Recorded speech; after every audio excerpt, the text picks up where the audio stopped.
नमस्ते दोस्तों।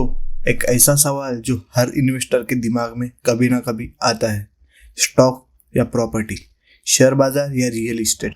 2026 का साल आने वाला है और मार्केट ट्रेंड्स पहले ही बदल रहे हैं। इन्फ्लेशन, ग्लोबल अनसर्टेनिटी, नए टेक्नोलॉजिकल ट्रेंड्स, इन सब के बीच आपका पैसा कहाँ लगाना चाहिए जो आपके फ्यूचर सिक्योर कर सके। आज की इस 15 मिनट्स कंपेरेटिव गाइड में हम इसी सवाल का जवाब ढूंढेंगे। हम दोनों इन्वेस्टमेंट ऑप्शन को उनके स्ट्रेंथ, वीकनेस, रिस्क और 2026 के पोटेंशियल के लेंस से देखेंगे। हम डिस्कस करेंगे लिक्विडिटी, रिटर्न्स, एक्सपर्टीज और मोस्ट इम्पोर्टेंटली आपकी फाइनेंशियल गोल के हिसाब से कौन सा ऑप्शन आपके लिए बेटर रहेगा। तो बिना टाइम वेस्ट किए शुरू करते हैं दोस्तों।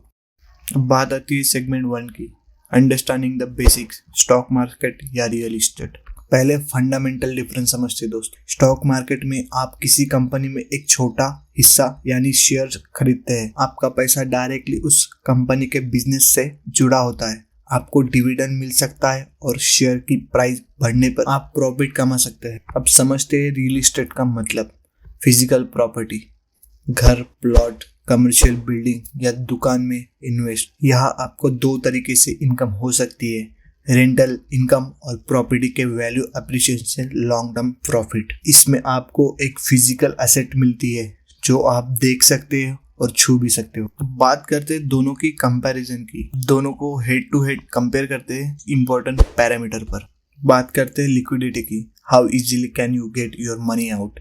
अब बात आती है स्टॉक मार्केट की, हाई लिक्विडिटी, शेयर को सेकंड में बेच सकते हैं, पैसा 2-3 दिन में अकाउंट में। Real estate, very low liquidity, property बेचना टाइम कंज्यूमिंग है, paper work, registry, finding buyer can take movement. मुझे जो लगता है अपने स्टॉक में इन्वेस्ट करना चाहिए क्योंकि फास्ट फेड वर्ल्ड में लिक्विडिटी किंग है। बात आती है कैपिटल रिक्वायर्ड की, कितना पैसा चाहिए। स्टॉक के लिए बहुत कम, SIP शुरू कर सकते हैं 500 रुपए मंथ से। डायरेक्ट स्टॉक में भी 5000 से शुरुआत हो सकती है। रियल इस्टेट बहुत ज्यादा, डाउन पेमेंट भी लैक्स में होता है, बाकी के लिए लोन लेना पड़ता है जिसमें EMI और इंटरेस्ट होता है। मेरा माने तो 2026 में स्टॉक इजी रहेंगे और एक्सेसिबिलिटी के मामले में स्टॉक आगे है।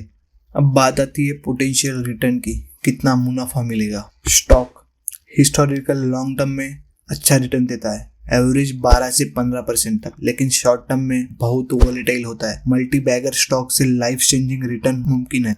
Real estate returns generally stable और प्रिडिक्टेबल होता है, लेकिन लोकेशन पर निर्भर करता है। हिस्टोरिकल एवरेज 8 से 12% तक हो सकता है।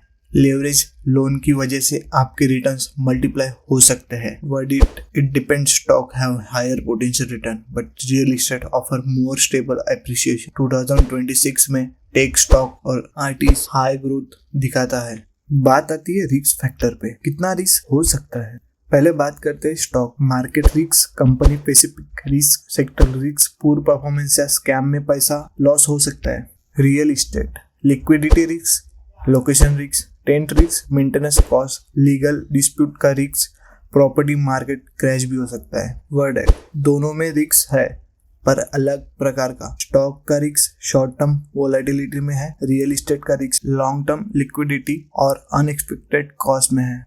अब बात आती है पैसिव इनकम, रेगुलर इनकम का सोर्स। स्टॉक डिविडेंड से इनकम होती है, लेकिन हर कंपनी डिविडेंड नहीं देती। डिविडेंड यील्ड यूजुअली 1 से लेकर 3% के आसपास होता है। रियल इस्टेट रेंटल इनकम अच्छा सोर्स है पैसिव इनकम का, यील्ड यूजुअली 2 से लेकर 5% रेंज में होती है। प्रॉपर्टी के लोकेशन पर निर्भर करता है। बात करते हैं कौन सा बेटर हो सकता है। 2026 में real estate has a clear edge of consistent passive income, but stock can be more hands of one's investment. जरूरी फैक्टर है कंट्रोल एंड एक्सपर्टी, आपका कितना कंट्रोल है। स्टॉक आपके पास कंट्रोल नहीं है कंपनी के ऑपरेशन पर, आप बस बाय और सेल कर सकते हैं, रिसर्च की जरूरत होती है। रियल इस्टेट आपको पूरा कंट्रोल होता है अपनी प्रॉपर्टी पर, लेकिन इसके लिए प्रॉपर्टी मार्केट की गहराई समझे, मेंटेनेंस और मैनेजमेंट की एक्सपर्टीज चाहिए। मुझे ऐसा लगता है real estate give more control but demands more active management. Stock offers less control but are more passive. Segment 3, अब बात करते हैं 2026 की, आने वाला साल क्या खास लाएगा। कौन से ट्रेंड्स आपके इन्वेस्टमेंट डिसीजन को इन्फ्लुएंस कर सकता है। For stock market in 2026, tech and innovation, AI, electric vehicle, semiconductor and renewable energy sector में ग्रोथ एक्सपेक्ट है। इन सेक्टर का स्टॉक आउट परफॉर्म कर सकता है। IPO boom, startup ecosystem mature हो रहा है। अच्छी कंपनी के आईपीओ आएंगे जिसमें इन्वेस्टिंग के मौके मिलेंगे जरूर। Retail participation, apps like grow, Zerodha की वजह से और ज्यादा लोग स्टॉक मार्केट में इन्वेस्ट करेंगे, लिक्विडिटी बढ़ेगी। Global factor, US federal reserve की पॉलिसी, रिसेशन फियर और जियोपॉलिटिकल टेंशन वोलेटिलिटी ला सकता है। 2026 में भी ये फैक्टर इंपॉर्टेंट रहेंगे। For real estate 2026, infrastructure push, government highway, metros, airport बना रही। इन इंफ्रास्ट्रक्चर प्रोजेक्ट के आसपास की प्रॉपर्टीज की वैल्यू बढ़ने की स्ट्रॉन्ग प्रोबेबिलिटी है। हाइब्रिड वर्क कल्चर, कोविड के बाद लोग छोटे शहरों या सबर्ब्स में बड़े घर प्रेफर कर रहे हैं। रेसिडेंशियल डिमांड इन एरियाज में स्ट्रॉन्ग रहेगा। रियल एस्टेट इन्वेस्टमेंट ट्रस्ट, ये स्टॉक मार्केट में लिस्ट होती है और आपको commercial real estate, malls, office में इन्वेस्ट करने का मौका देती है। ये 2026 का गेम चेंजर हो सकता है। ये दोनों वर्ल्ड का बेस्ट कॉम्बिनेशन है। Diversification of real estate with liquidity of stock, sustainable living, green building और एनर्जी इफिशिएंट होम की डिमांड बढ़ेगी। अब बात करते हैं प्रैक्टिकल रोड मैप की, कैसे शुरू किया जाए। अब तक हमने थ्योरी समझ ली है, ट्रेंड भी देख लिया है। अब सवाल ये उठता है कि प्रैक्टिकली कैसा शुरुआत करें। चलिए दोनों ऑप्शन के लिए एक सिंपल रोड मैप बनाते हैं। How to stock in the stock market. Step 1, demat and trading account. सबसे पहले आपको एक डीमैट अकाउंट खुलवाना होगा। आजकल ग्रो, जीरोधा, अपस्टॉक जैसे ऐप पे ये प्रोसेस बिल्कुल सिंपल और पेपरलेस है। घर बैठे मिनट्स में अकाउंट ओपन हो जाता है। सेकंड स्टेप है केवाईसी कंप्लीट करें। आधार, पैन डिटेल डालकर केवाईसी पूरी करें। स्टेप 3 ये है कि शुरुआत स्टॉक एसआईपी से करें। बिगनर के लिए सबसे बेहतर तरीका है कि आप डायरेक्टली स्टॉक ना खरीदते इंडेक्स ईटीएफ या म्यूचुअल फंड की एसआईपी शुरू करें, जैसे निफ्टी 50 ईटीएफ या सेंसेक्स ईटीएफ। इससे आप एकदम से 50 या 30 टॉप कंपनी में इन्वेस्ट हो जाते हैं। रिस्क कम होता है और आप मार्केट के एवरेज रिटर्न पाते हैं। स्टेप 4 की बारी आती है। सीख 3, जब आपका इन्वेस्टमेंट चालू हो जाए तो इंडिविजुअल स्टॉक को एनालाइज करना सीखें। कंपनी के फंडामेंटल, फाइनेंशियल रिपोर्ट्स, न्यूज़ को फॉलो करें। पहले लर्न करें, फिर ही बड़ी अमाउंट से ट्रेड करें। अब बारी आती है रियल एस्टेट कैसे start. Step 1, research research research. Real estate में लोकेशन सब कुछ होती है। आपको कहाँ इन्वेस्ट करना है, वहाँ की ग्रोथ पोटेंशियल क्या है, इंफ्रास्ट्रक्चर प्रोजेक्ट क्या प्लान है, इन सब की गहराई में रिसर्च करें। और रिसर्च करने के लिए मैजिक ब्रिक्स और 99 एकर्स जैसे प्लेटफॉर्म का यूज करें। स्टेप 2, फाइनेंस का अपने हिसाब से प्लान बनाएं। अपना बजट फिक्स करें।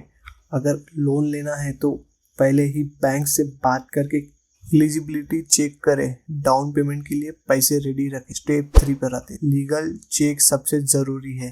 किसी भी प्रॉपर्टी को फाइनल करने से पहले उसकी पूरी लीगल वेरिफिकेशन जरूर करवाना। टाइटल चेक करिए, देखिए कि प्रॉपर्टी पर कोई लोन या लीगल केस तो नहीं है। इसके लिए अच्छा लॉयर हायर करना डिसीजन मेकिंग के लिए। अब बात आती है स्टेप 4 की। शुरुआत छोटी से करें। अल्टरनेटिव, अगर आपके पास करोड़ का बजट नहीं है तो डायरेक्ट प्रॉपर्टी में इन्वेस्ट करना मुश्किल हो सकता है। इसीलिए शुरुआत रियल एस्टेट इन्वेस्टमेंट ट्रस्ट से करें। ये स्टॉक मार्केट में ही लिस्ट होते हैं। आप कम पैसे से भी कमर्शियल रियल एस्टेट में हिस्सा ले सकिए। आपकी रियल एस्टेट जर्नी का बेहतर पहला कदम हो सकता है। अब बात आती है माइंडसेट एंड साइकोलॉजी पे। इन्वेस्ट सिर्फ पैसे का गेम नहीं है, ये आपकी सोच और माइंडसेट का भी गेम है। दोनों एसेट क्लासेस आपकी साइकोलॉजी को अलग तरीके से टेस्ट करती है। आओ इसको समझते हैं। The stock market mindset. Volatility को एम्ब्रेस करें। स्टॉक मार्केट में रोजाना अप डाउन होगा। आपको वोलेटिलिटी में पीसफुल रहना होना चाहिए।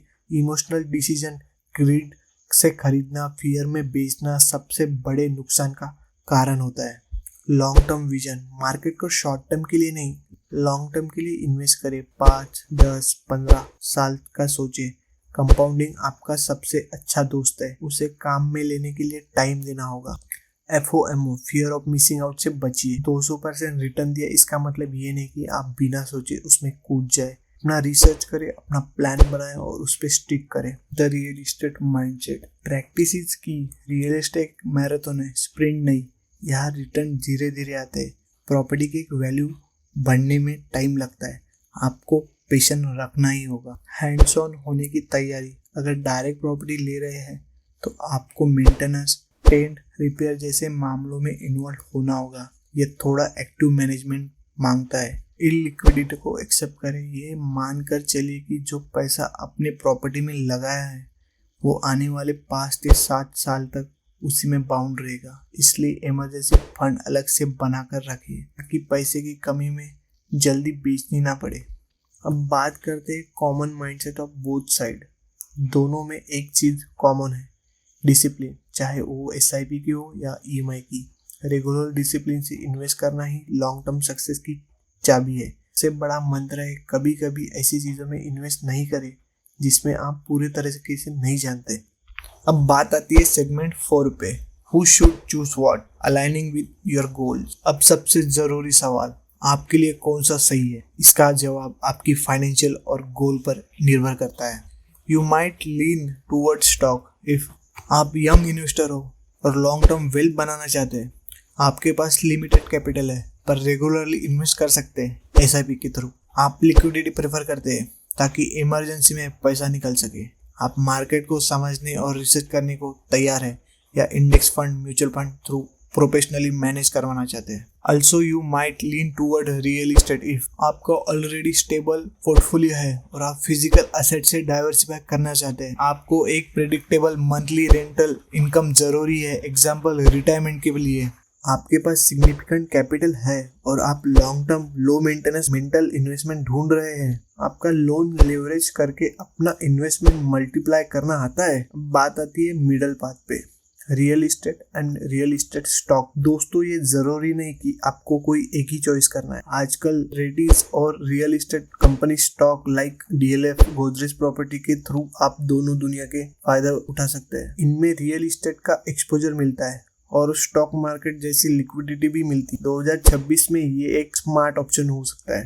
अब बात आती है फाइनल वर्डिक्ट, तो 2026 में कहाँ इन्वेस्ट करें, स्टॉक मार्केट या रियल एस्टेट? मेरे फाइनल वर्डिक्ट ये है, कोई एक बेस्ट ऑप्शन नहीं है, दोनों के अपने अपने एडवांटेज और डिसएडवांटेज है। 2026 का सबसे स्मार्ट इन्वेस्टर वो होगा जो दोनों अपने पोर्टफोलियो में जगह देगा।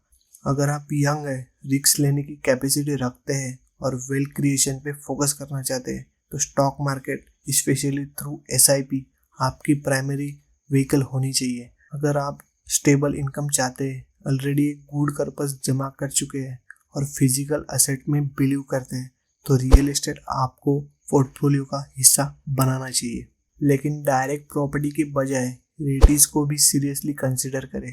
याद रखिए, डाइवर्सिफिकेशन ही रिस्क मैनेजमेंट का राज है। Age, financial goal, risk tolerance और एक्सपर्टीज के हिसाब से बैलेंस पोर्टफोलियो बनाएं। रिसर्च करें, सीखें और अगर ज़रूर हो तो किसी सर्टिफाइड फाइनेंशियल प्लानर से सलाह लें। तो दोस्तों, 2026 के लिए क्या लाएंगे ये आपके आज के डिसीजन पर निर्भर करेगा। अगर आप रिस्क ले सकते हैं, लॉन्ग टर्म सोचते हैं और कंपाउंडिंग की ताकत को अपनाना चाहते हैं तो स्टॉक मार्केट आपकी जर्नी शुरू करने का बेस्ट जगह है। अगर आप स्टेबिलिटी, टेंजिबल एसेट और रेगुलर इनकम को प्रायोरिटाइज करते हैं और पास में कैपिटल है तो रियल एस्टेट आपके पोर्टफोलियो की स्ट्रॉन्ग फाउंडेशन बन सकती है। लेकिन याद रखिए, ये कोई रेस नहीं है फाइनेंशियल फ्रीडम की, ये रेस आप खुद से कर रही है, किसी के भी कहने पर नहीं, बल्कि अपनी फाइनेंशियल सिचुएशन, गोल और रिस्क एप्रोप्रिएट को समझ के डिसीजन लीजिए। शुरुआत छोटी करिए लेकिन आज ही करिए। एक SIP शुरू करें या प्रॉपर्टी मार्केट को रिसर्च करना शुरू करें। आज एक छोटा सा स्टेप कल एक बड़ा सा फाइनेंशियल माइलस्टोन हो सकता है। उम्मीद करता हूँ दोस्तों कि आज की ये डिटेल गाइड आपके लिए हेल्पफुल रही होगी। अगर आपको वीडियो पसंद आए तो प्लीज़ लाइक और शेयर करें, चैनल को सब्सक्राइब करना ना भूलें और नोटिफिकेशन बेल आइकन को ज़रूर दबाइए ताकि ऐसे ही यूज़फुल वीडियो आप तक पहुंचती रहे। कमेंट सेक्शन में ज़रूर बताइए आप 2026 के लिए किस स्ट्रेटेजी को फॉलो करने वाले हैं, स्टॉक, रियल एस्टेट या दोनों। आपके लिए सजेशन और सवाल हमेशा वेलकम है। आगे ऐसी फाइनेंशियल नॉलेज के लिए हमारे साथ जुड़िए। धन्यवाद और शुभ निवेश। Happy investing.